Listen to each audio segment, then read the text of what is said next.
শহীদ রাষ্ট্রপতি জিয়া রহমানের শাহাদাত বার্ষিকী উপলক্ষে আমরা ওনার জন্য আজকে আল্লাহর দরবারে দোয়া চাইব।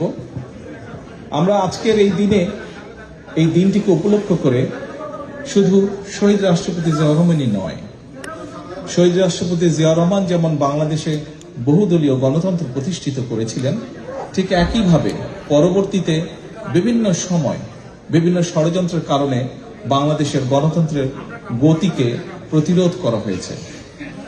গণতন্ত্র প্রতিষ্ঠা করতে গিয়ে মানুষের অধিকার, রাজনৈতিক অধিকার, মানুষের কথা বলার অধিকার প্রতিষ্ঠিত করতে গিয়ে বাংলাদেশ জাতীয়তাবাদী দল বিএনপি এবং এর বাইরেও বহু রাজনৈতিক দলের নেতাকর্মী, এমনকি সমাজের বিভিন্ন শ্রেণী পেশার মানুষ শহীদ হয়েছেন, আত্মহুতি দিয়েছেন।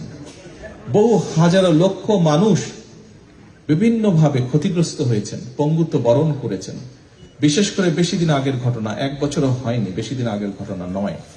আমরা যদি জুলাই আগস্ট মাসের সেই আন্দোলনের দিনগুলোর কথা মনে করি, তাহলে আমরা দেখতে পাবো কি হারে সেই পলাতক স্বৈরাচার, সেই স্বৈরাচার ক্ষমতাকে ধরে রাখার জন্য কি হারে মানুষকে হত্যা করেছে, কি হারে বহু মানুষের সারা জীবনের দৃষ্টি কেড়ে নিয়েছে, কিভাবে বহু হাজারো মানুষ কিভাবে ক্ষতিগ্রস্ত হয়েছে, শারীরিকভাবে পঙ্গুত্ব বরণ করেছে। জাতিসংঘের হিসাব মোতাবেক 66 জন শিশুকে হত্যা করেছিল তারা।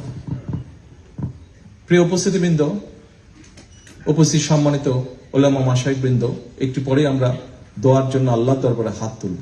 আমি আপনাদের কাছে আজকে সকলকে অনুরোধ করব, শহীদ রাষ্ট্রপতি জিয়া রহমানের শাহাদাত বার্ষিকী উপলক্ষে আমরা যেমন তার জন্য দোয়া চাইব, আমরা বাংলাদেশের গণতন্ত্রকে প্রতিষ্ঠিত করার জন্য, এই দেশকে স্বাধীন করার জন্য যেখানে যত মানুষ আত্মহত্যা দিয়েছেন জীবন, যেখানে যত মানুষ বিভিন্নভাবে ক্ষতিগ্রস্ত হয়েছেন, প্রত্যেকের জন্য আমরা আল্লাহর দরবারে দোয়া চাইব।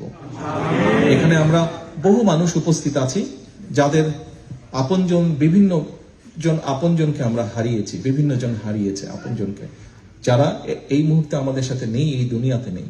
আমরা সেই মানুষগুলোর জন্য আমরা আল্লাহর দরবারে দোয়া চাইব। প্রিয় উপস্থিতিবৃন্দ, সম্মানিত অতিথিবৃন্দ, আমরা আরেকটি বিষয়ে আল্লাহর কাছে দোয়া চাইবো, আল্লাহর রহমত চাইবো আজকের এই দিনে।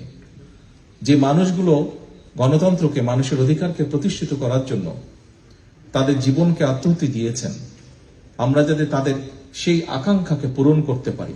আমরা যারা বেঁচে আছি, আমরা আগামী দিনে যাতে বাংলাদেশের মানুষের প্রত্যাশিত যে বাংলাদেশ, সেই বাংলাদেশকে যাতে আমরা গড়ে তুলতে পারি।